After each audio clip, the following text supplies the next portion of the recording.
Bueno, entonces vamos a empezar la sesión del día de hoy con el último matemático, bueno, el último texto de un matemático que les voy a leer antes de la primera mitad del siglo anterior.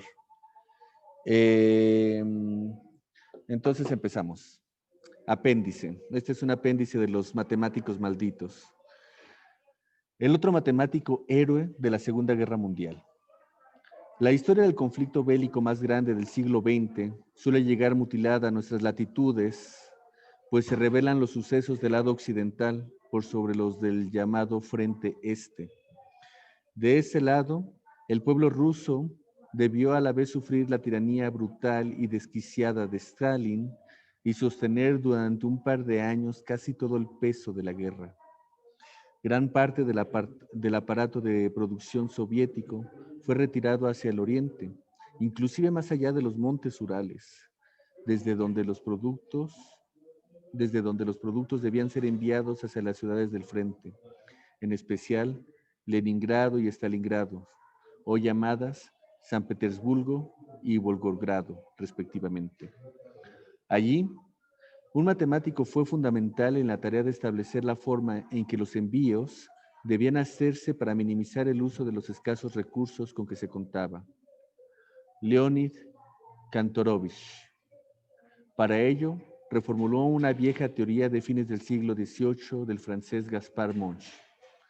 Mientras las ideas de este último preveían el envío de productos directamente desde puntos de origen a puntos de destino, Kantorovich planteó la posibilidad de repartir estos productos de modo que desde el mismo punto de origen pudiesen salir hacia diferentes puntos de destino en porcentajes variados. Pero Kantorovich no se quedó en la teoría. Sabía que sus instrucciones eran complicadas, por lo que se encargó de supervisar personalmente algunos de los envíos, poniendo en riesgo su propia vida. Realizó este ejercicio en varias ocasiones sobre la famosa ruta de la vida, hacia Leningrado. Así, durante los meses de invierno, entre 1941 y 1944, cada mañana circulaban camiones con comida, armas y combustibles sobre las aguas congeladas del lago Ladoga hacia la hermosa ciudad del norte de Rusia, a la única hora en que el espesor de los hielos lo permitía, siguiendo para ello los caminos que Kantorovich determinaba a través de los cálculos que se ceñían a la teoría que acababa de desarrollar para esos fines. En 1975, Kantorovich fue galardonado con el Premio Nobel de Economía por su teoría de la colocación optimal de recursos. En matemática, esta es conocida simplemente como la teoría de transporte óptimo o del transporte de Monge-Kantorovich. Con este último nombre, si bien no se resta crédito al científico francés, se reconoce implícitamente que la idea de Kantorovich es más eficaz. Insospechadamente, esta ha encontrado aplicaciones en campos muy diversos, como el tratamiento de imágenes digitales, la dinámica de fluidos y la cosmología. Pero no debemos engañarnos. Durante la guerra, entre los científicos de renombre, también hubo villanos y de los peores. El caso más icónico en la matemática es, sin duda alguna, el de Oswald Teichmüller, brillante geómetra y analista. Durante su corta vida revolucionó varios campos relacionados con estas áreas y su obra es admirada en el mundo entero. Pero eso es respecto a su obra, pues de su vida nadie puede admirar nada. Como académico, participó activamente junto a Ludwig Bieberbach del boicot de numerosos colegas de origen judío, entre los cuales destacan Edmund Landau y Richard Courant. La razón era un nacionalista convencido, al punto de formar parte del ala paramilitar del partido nazi. En 1939, gracias a una autorización personal de Hitler, se unió al ejército alemán. Sus días concluyeron en 1943 combatiendo en el Frente Este, el mismo que Kantorovich se encargó de salvaguardar usando su teoría de transporte óptimo. Tan, tan. ¿Qué les pareció? Bueno, vamos a seguir con lo que estábamos viendo la clase anterior, que es la propiedad universal. Entonces vimos la propiedad universal para las funciones inyectivas. Vimos que la propiedad universal para las funciones inyectivas se factorizaba al inicio del diagrama, ¿verdad? Entonces teníamos un diagrama muy similar al que estamos viendo ahora en pantalla, pero donde, donde el cono, digamos, el círculo, se presentaba al inicio. En el caso de la función suprayectiva, la propiedad universal se representa, es una propiedad universal terminal. Eso quiere decir que se factoriza al final del diagrama, ¿de acuerdo? Entonces, lo que nos dice la propiedad universal para las funciones suprayectivas es que una función es suprayectiva si y solo si cada vez que se factoriza al final por dos funciones de esta manera y que coinciden, ajá, si coinciden sus factorizaciones, entonces, si coinciden, si coinciden sus factorizaciones, entonces las funciones son iguales. Entonces, ya vimos la ida. Es decir, lo que probamos la clase anterior es que si la función es suprayectiva, entonces para cualquier factorización que tenga esta forma, entonces las funciones van a coincidir. Lo que resta ver ahora es el regreso. Y se quedó de tarea, pues que le pensaran, ¿verdad? ¿Alguien le pensó? ¿Alguien tiene alguna idea para demostrar esto? Pueden activar su micrófono o pueden decirlo por el chat.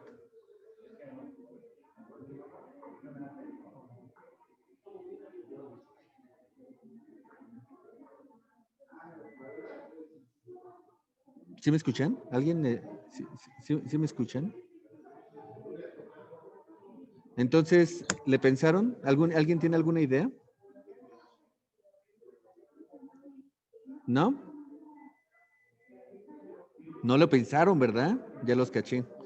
Bueno, entonces, pues lo vamos a hacer de una manera muy similar a como le hicimos en el otro caso. Esto es, vamos a suponer, ¿no? Suponemos que vamos a partir, ¿no? Entonces tenemos nuestras hipótesis. Suponemos que para cualquier factorización, cada vez que tenemos una factorización final, coinciden. Necesitamos verificar que F es suprayectiva.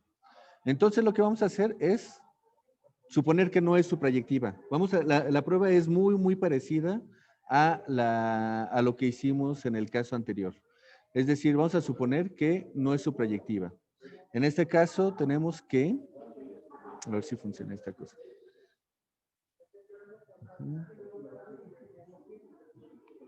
Suponemos que no es suprayectiva. Entonces,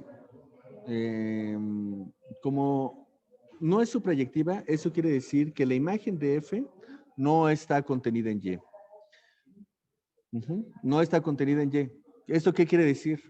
Bueno, por una parte, no tenemos que la imagen de F es un conjunto no vacío, porque X es un conjunto no vacío, y como la imagen de F no está contenida en Y, pero no es todo Y, eso quiere decir que no es suprayectiva, entonces quiere decir que Y menos la imagen de F es un conjunto no vacío.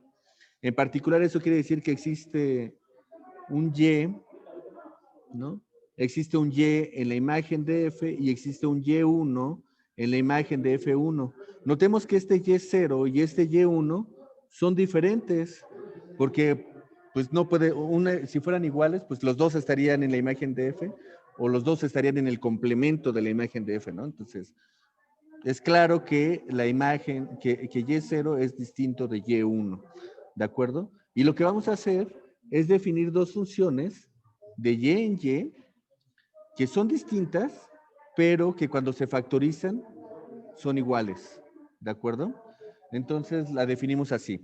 La primera función va a ser G de Y, va a ser igual a Y si Y está en la imagen de F, ¿de acuerdo? Y va a ser igual a Y0, que es el Y0 que está en la imagen de F, si Y no está en la imagen de F. Y la otra función, la segunda función,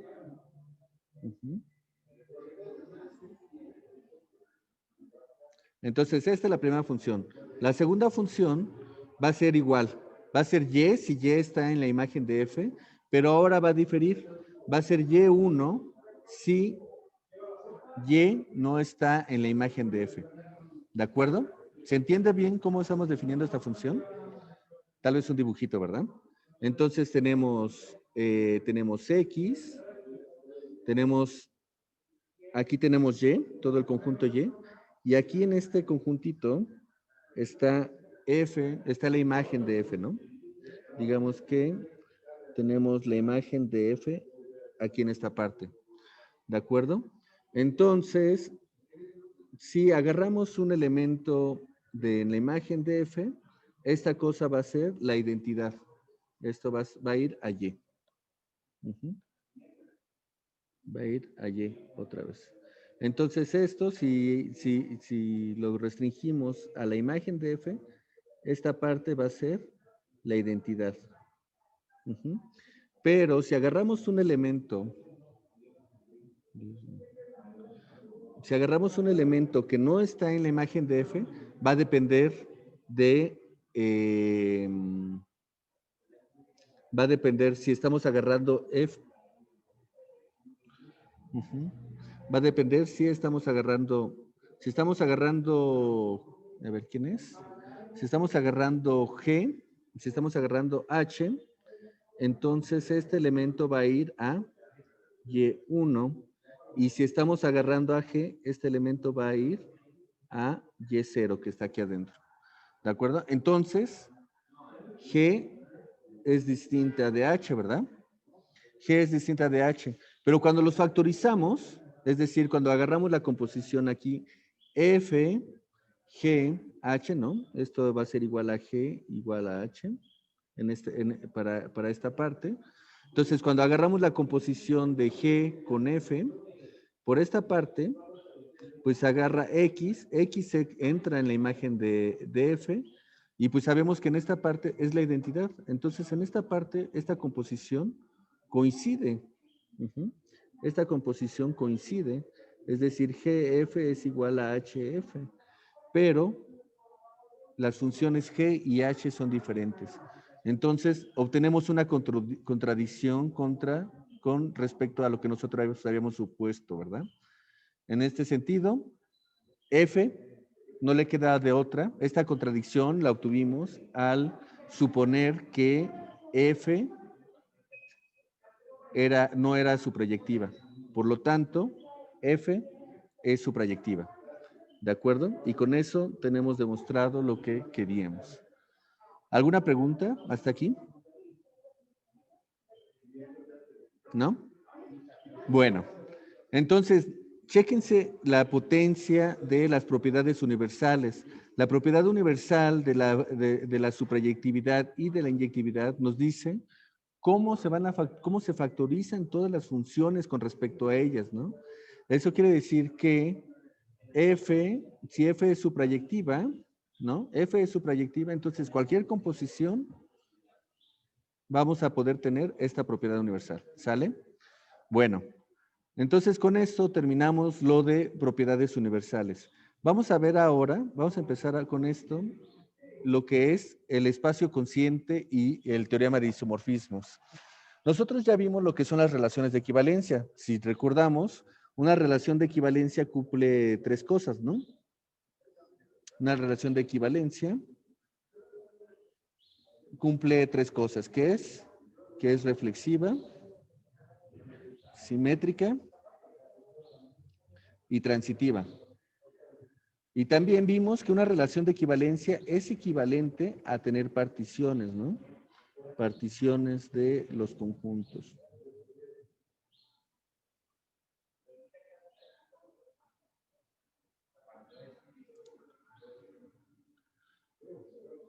¿Ya se ve mejor? Hola. Ya, ok. Ya se Entonces, destrabó. ya, perfecto. Entonces tenemos las relaciones de equivalencia. Una relación de equivalencia es una relación que cumple tres cosas, es reflexiva, simétrica y transitiva.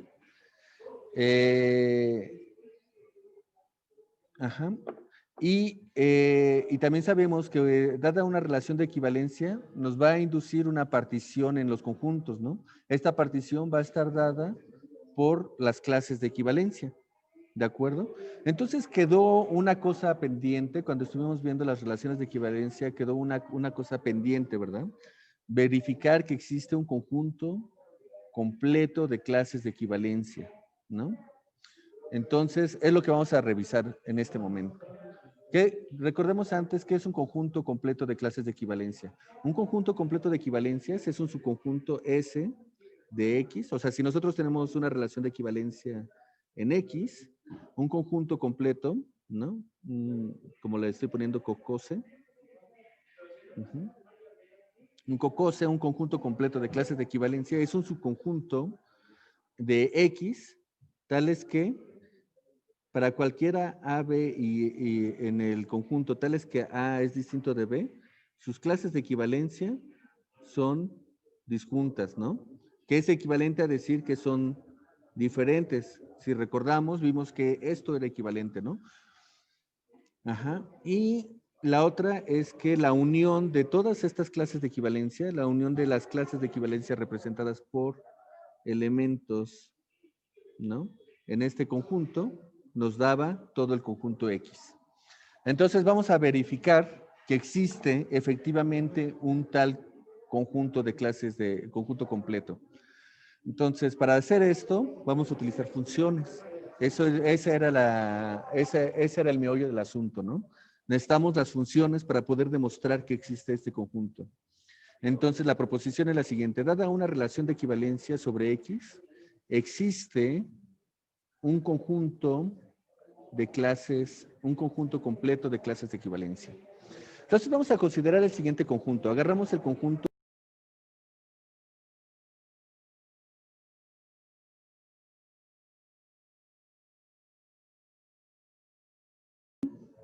Hola, ¿me escuchan? Hola, hola. Sí, ya los escuchamos. ¿Ya? Ah, perfecto. ¿Dónde me quedé? ¿Dónde se desconectó?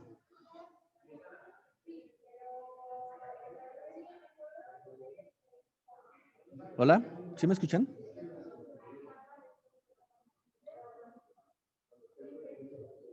Sí, Sí, sí me sí, lo escuchan. escuchamos. Ok. Sí, sí, lo escuchamos. Entonces vamos a verificar que existe. De hecho, por eso tengo escritas hoy las notas, porque quería cargarle menos esta cosa a la conexión. A ver, entonces, vamos a ver que dada una relación de equivalencia sobre X, existe un conjunto completo de clases de equivalencia. Lo que vamos a hacer es, consideramos el conjunto de todas las clases de equivalencia, ¿de acuerdo? Este conjunto, pues está bien definido, no es un conjunto de elementos en X, es un conjunto de clases de equivalencia, ¿no? Es decir, es un conjunto de conjuntos. Ojo. Entonces, vamos a definir una función. Esta función generalmente se llama la función proyección, ¿no? Y va a ser es muy utilizada, ¿no? Ese va a ser el pan diario de cada día en muchas partes, ¿no? Esta función está definida de la siguiente manera. A cada elemento A en X le vamos a asociar su clase de equivalencia. Entonces, ojo, esta función es altamente no inyectiva. Pero lo que sí es una función suprayectiva. Ajá. Es una función suprayectiva, es claro que es una función suprayectiva. Si yo agarro una clase de equivalencia, yo solamente tomo a un representante y el representante va a ir a su clase de equivalencia, ¿verdad? Entonces, esto se ve así. Para toda clase de equivalencia en A, existe un elemento en A que vive en la clase de un elemento en A, lo voy a poner así, tal que X de A está en la clase de equivalencia, ¿no? Entonces, eso implica que f de X es igual a la clase de equivalencia de A. ¿De acuerdo? Muy bien. Entonces, esto me implica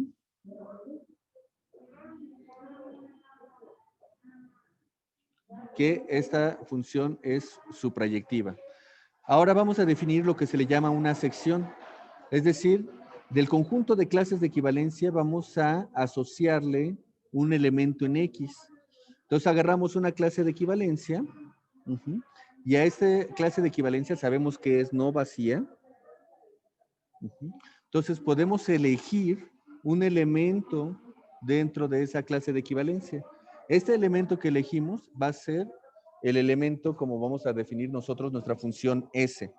Entonces estamos definiendo una función S que va del conjunto A, que es el conjunto de clases de equivalencia, a X.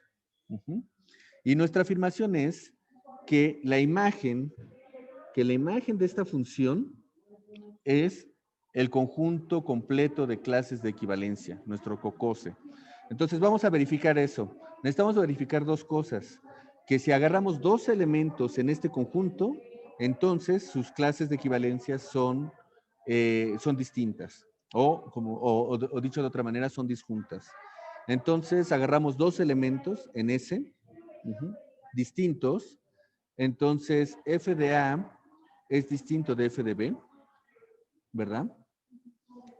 Entonces, sus clases de equivalencia son distintas. Entonces, como sus clases de equivalencia son distintas, entonces son disjuntas o son iguales, pero sabemos que no son iguales, entonces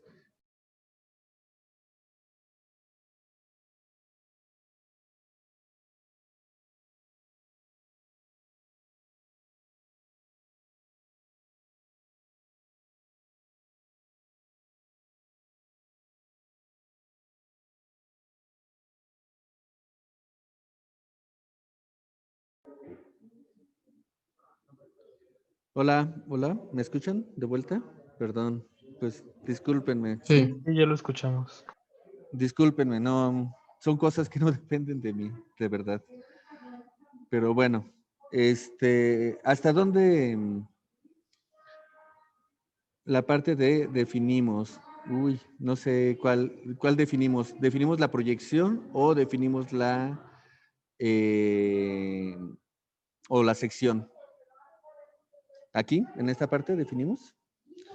Ok, vamos a definir una sección, fíjense. Agarramos el conjunto de clases de equivalencia. Ajá. Agarramos el conjunto de clases de equivalencia. Sabemos que cada clase de equivalencia es no vacía, ¿cierto? Es no vacía. Por lo tanto, existe al menos un elemento dentro de esa clase de equivalencia. Nosotros podemos elegir cualquier elemento. Elegimos uno. Elegimos un elemento. Y ese elemento es como vamos a definir la función. Es decir, a cada clase de equivalencia vamos a escoger un representante y ese elemento que nosotros escogimos, así estamos definiendo la función. ¿De acuerdo? Para cada elemento, para cada clase de equivalencia, escogemos uno y ese elemento que nosotros escogimos es como nosotros definimos la función. ¿De acuerdo? Eso es gracias al axioma de elección que podemos hacer esto.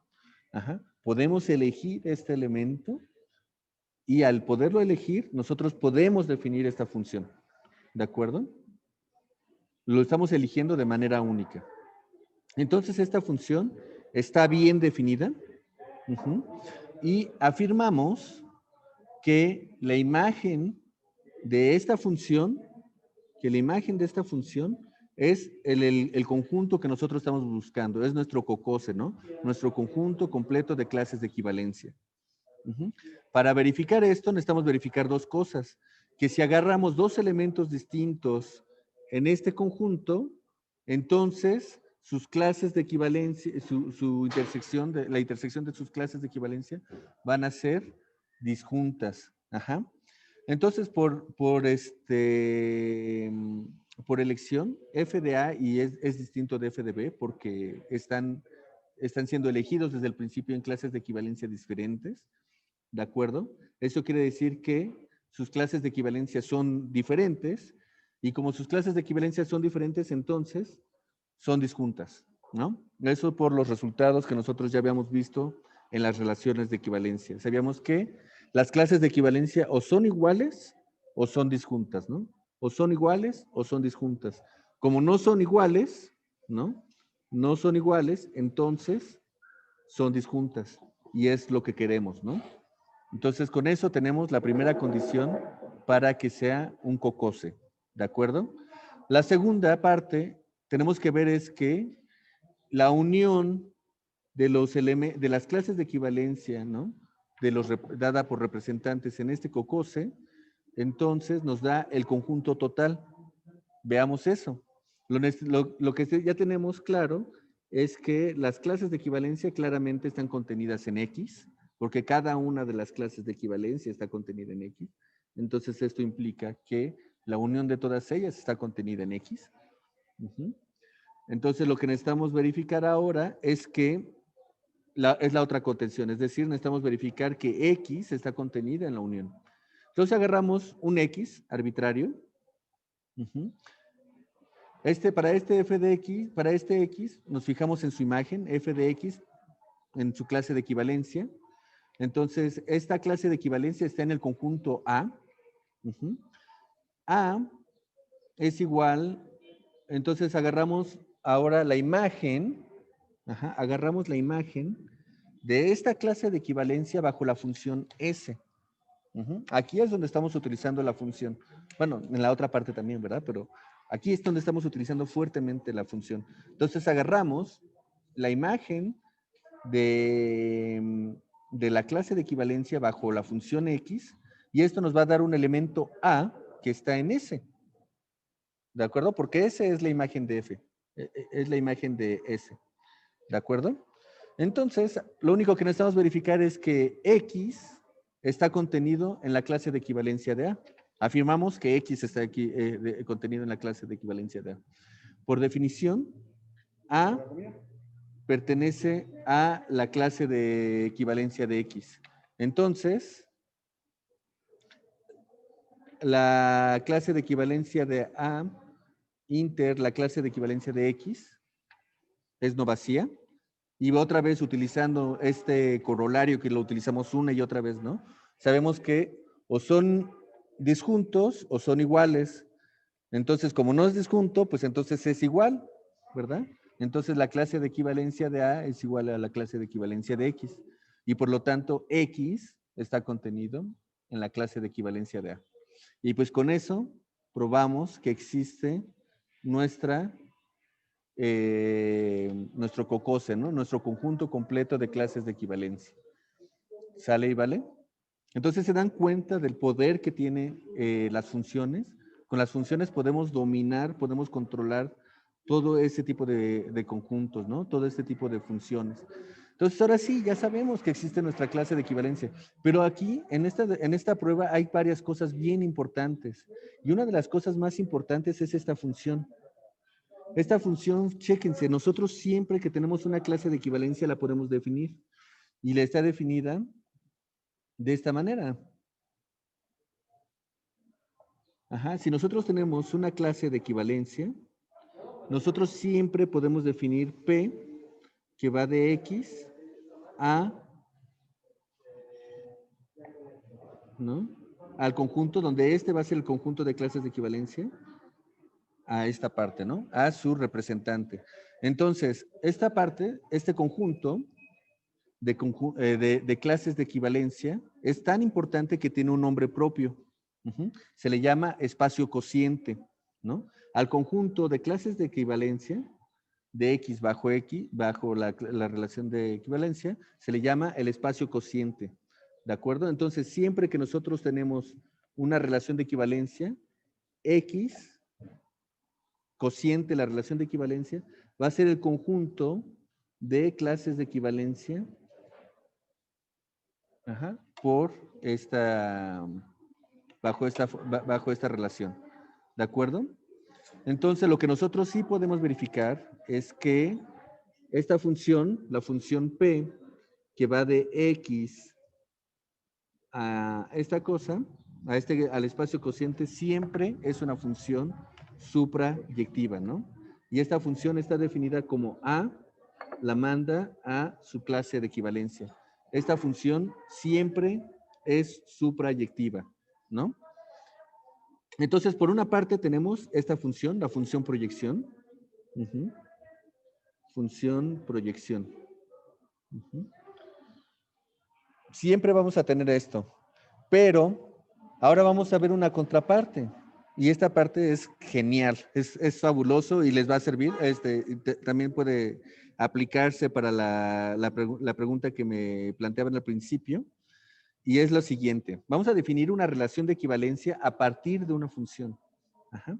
Entonces, aquí estamos definiendo una función, aquí arriba, en lo anaranjado, estamos definiendo una función a partir de una relación de equivalencia, pero ahora vamos a hacerla al revés.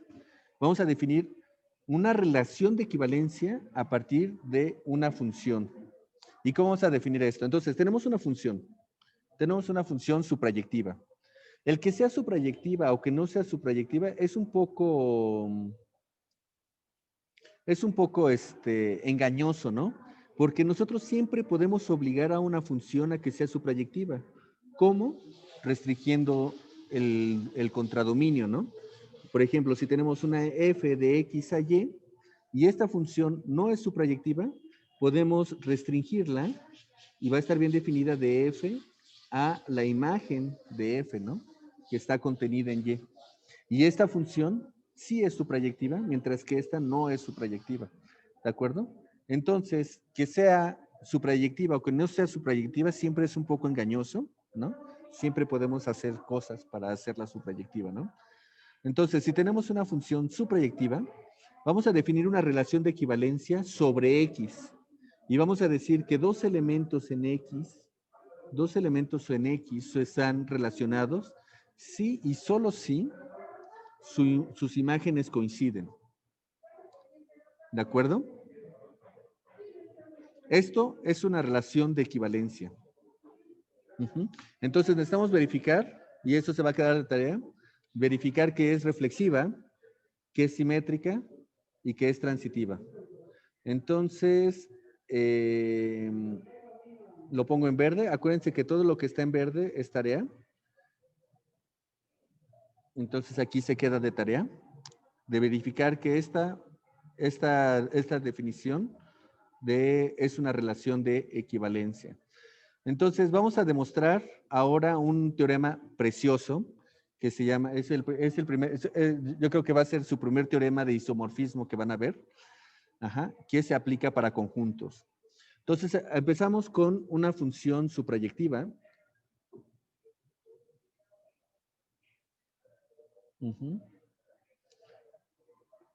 Empezamos con una función suprayectiva y damos la relación de equivalencia que tenemos anteriormente. Entonces vamos a definir una función del espacio cociente a y dada por f de la clase de equivalencia de x, lo manda a f de x, donde x es cualquier representante de esa clase de equivalencia. Entonces el teorema es que esta función que estoy definiendo, f gorrito, está bien definida y además es una biyección. Dicho en otras palabras, dicho con diagramas, lo que tenemos es partimos de esta función, tenemos una función que es suprayectiva, entonces nosotros podemos factorizarla a través de una función biyectiva. Siempre que tenemos una función suprayectiva, y recuerden que esta parte de suprayectiva es engañoso porque en realidad no necesariamente tiene que ser suprayectiva, siempre podemos factorizarla a través de una función biyectiva. Esta función f gorrito es una función biyectiva. ¿De acuerdo? ¿Cómo ven? ¿Ya les explotó la cabeza? Está padrísimo el resultado, ¿no? ¿O qué opinan? ¿No les gusta? Siempre se puede factorizar cualquier función que ustedes tengan, así tan ridícula como a ustedes se les puede ocurrir, siempre se puede factorizar a través de una función suprayectiva, una función biyectiva. Entonces, veamos que esta función está bien definida. Entonces, ¿cuál sería el riesgo? ¿Cuál sería el riesgo? Que a una clase de equivalencia le asignemos dos elementos en y diferentes, ¿no? Eso quiere decir que que podríamos agarrar dos elementos en la clase de equivalencia de X, ¿no? Y que su imagen sea diferente, ¿no? Pero bueno, entonces lo que necesitamos ver es que no depende del representante en la clase de equivalencia de X, ¿no? Entonces agarramos dos elementos en la clase de equivalencia de X, ¿no?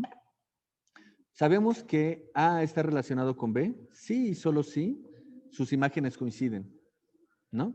Entonces, F de A es igual a F de B, y por lo tanto F de la clase de equivalencia de A es igual a F de la clase de equivalencia de B, y esto, si A, la clase de equivalencia de A es igual a la clase de equivalencia de B, ¿no? Entonces, pues ya, aquí esa estuvo facilísimo, ¿no? De hecho, pues todo es prácticamente definición, ¿no? O sea, nosotros estamos definiendo las cosas de tal manera que cumplen lo que nosotros queremos, ¿verdad? Ahora necesitamos verificar que es una biyección. Sabemos que F es su proyectiva. F es su proyectiva. Esta de aquí arriba es su proyectiva. Pero la que necesitamos verificar que es su proyectiva es la de aquí abajo, ¿verdad? Pero para eso hicimos nuestros teoremas que estuvimos viendo, ¿no? Nosotros sabíamos que si la composición es su proyectiva, ¿no? O sea, F es la composición de P con F gorrito, ¿no? Tenemos que F es la composición de P con F gorrito.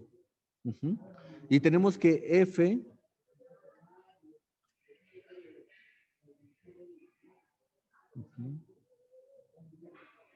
F es su proyectiva.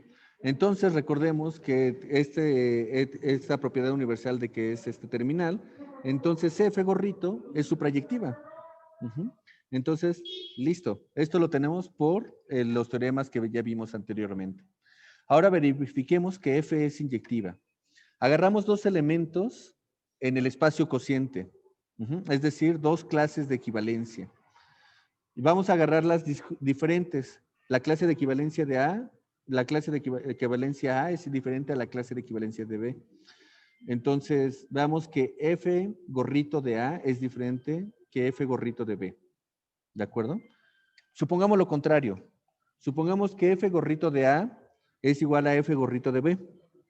Eso quiere decir que existe un X, un representante en la clase de equivalencia de A, y existe un representante en la clase de equivalencia de B, tales que F de X de A es igual a F de X de B.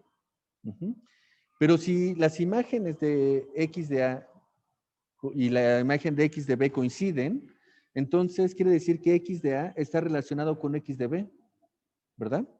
Y esto quiere decir entonces que la clase de equivalencia de A es igual a la clase de equivalencia de B. Pero desde el principio supusimos que eran distintos. Entonces, esto es una contradicción. Y por lo tanto, ¿no? Esto implica que F gorrito de A es distinto de F gorrito de B.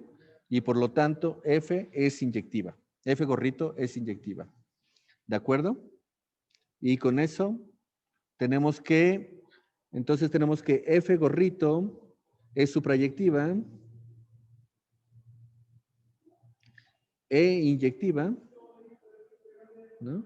Por lo tanto, F gorrito es biyectiva. Ok. ¿Preguntas? Sí, esta es nota, sí, vamos a, por supuesto, ya saben que siempre subo las notas. Claro que sí. Bueno, ¿alguna pregunta? ¿Queda claro esto que estoy diciendo? Va. Muy bien. Entonces, pues está fenomenal. Ya tenemos una manera para construir funciones biyectivas, ¿no? Siempre tenemos una manera de construir funciones biyectivas a partir de cualquier función. Entonces, lo que nosotros quisiéramos es ahora, a partir de todo esto, ya tenemos la herramienta fuertísima de las funciones para estudiar los espacios cocientes. Entonces, nosotros ya habíamos visto varias relaciones de equivalencia. Vamos a ver cómo se ven los espacios cocientes. ¿De acuerdo?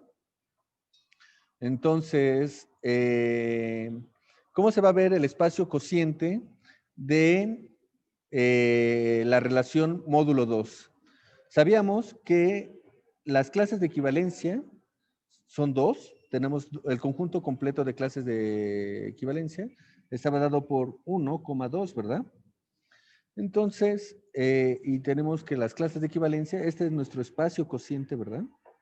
Este sería nuestro espacio cociente. Este sería Z módulo 2, ¿no?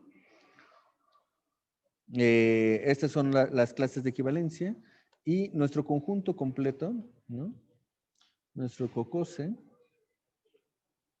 era igual al conjunto 1,2, ¿no? Entonces, nuestro espacio cociente lo podemos ver de esta manera, pero pues está muy feo estarlo viendo siempre como conjuntos, ¿no? Así como que estar pensando que uno es toda una relación de equivalencia. La clase de equivalencia, este es un conjunto y este es otro conjunto.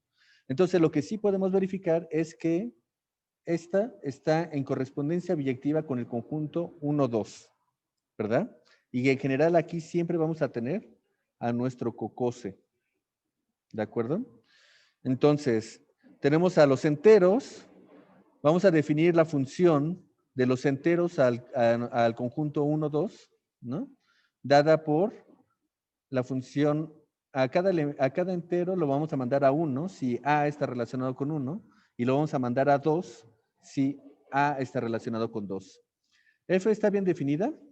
Sí, porque la clase de equivalencia de 1 es distinta a la clase de equivalencia de 2, ¿no? Entonces, pues con esto tenemos que esta función está bien definida. Entonces, utilizando el teorema anterior, esta función se puede factorizar aquí a las clases de equivalencia. Las clases de equivalencia coinciden con lo que nosotros teníamos y podemos construir esta función f gorrito que va a estar en correspondencia biyectiva con las clases de equivalencia, con nuestro espacio cociente. Entonces, este espacio cociente nos da lo mismo salvo esta función f gorrito, ¿no? Ese es el poder de las funciones, ¿no? Entonces, salvo la función esta, porque esta función nos está dando la biyección, salvo la función, ¿no? Salvo pasarla por la función que nos dice que es casi lo mismo, como el doctor Simi, ¿no? Casi lo mismo. Pensar el espacio cociente que como pensarlo como el conjunto 1, 2, ¿de acuerdo? Entonces, lo que queda de tarea y la parte que les queda a ustedes es verificar que las clases de equivalencia, ¿no? Que los espacios cocientes para cada una de las relaciones de equivalencia que nosotros vimos anteriormente está en correspondencia biyectiva con los conjuntos, con sus cocoses, ¿no? Es decir, aquí en el módulo 3, que está en correspondencia biyectiva con el conjunto 1, 2, 3, que aquí en el módulo 4, el espacio cociente está en correspondencia biyectiva con el conjunto 1, 2, 3, 4. Ajá. En el caso...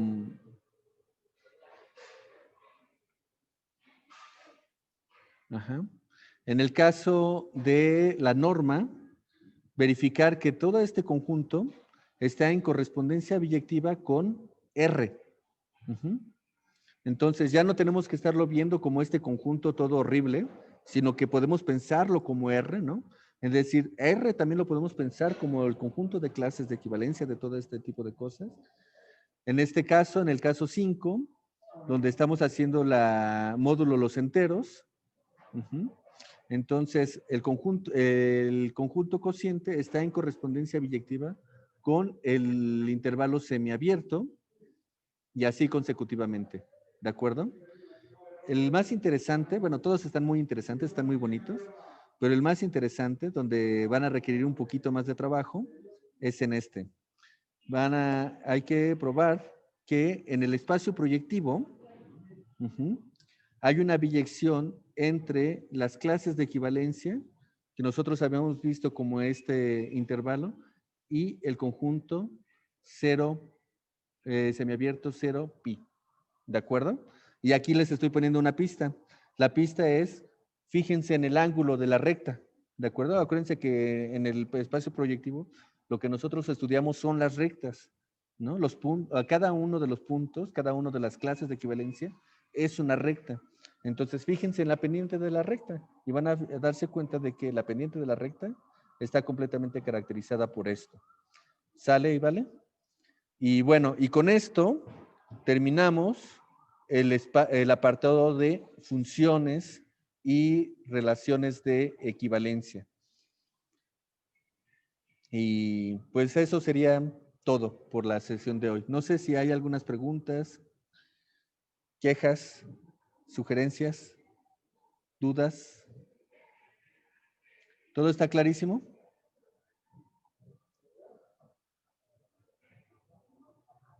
Vientos. Entonces, pues hay muchas tareas. O sea, realmente, yo les repito, la única manera para que realmente salgan las dudas es ensuciándose las manos. Ensúciense las manos, hagan los ejercicios. Hagan los ejercicios, les estoy dejando bastantes ejercicios. Siempre quedan bastantes detallitos en las pruebas. Todas estas pruebas que yo estoy escribiéndolas, ustedes escríbanlas en limpio, ¿no? O sea, léanlas y sin leer las notas, ustedes transcriban, hagan sus propias notas, hagan sus propias demostraciones. ¿Sale y vale? Entonces hay muchas cosas, hay muchos ejemplos, ¿no? Estos ejemplos a mí me fascinan, están muy bonitos y son distintas maneras de ver los espacios. Y estos ejemplos los van a estar repitiendo a lo largo de pues, casi toda su carrera. Entonces, es un buen momento para que empiecen a sacar dudas, ¿no? Porque si las sacan ahorita, para lo que sigue, pues les va a ser más fácil. ¿Sale? Y bueno, pues si no tienen más preguntas,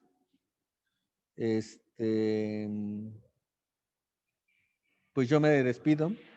¿Preguntas, dudas? ¿No?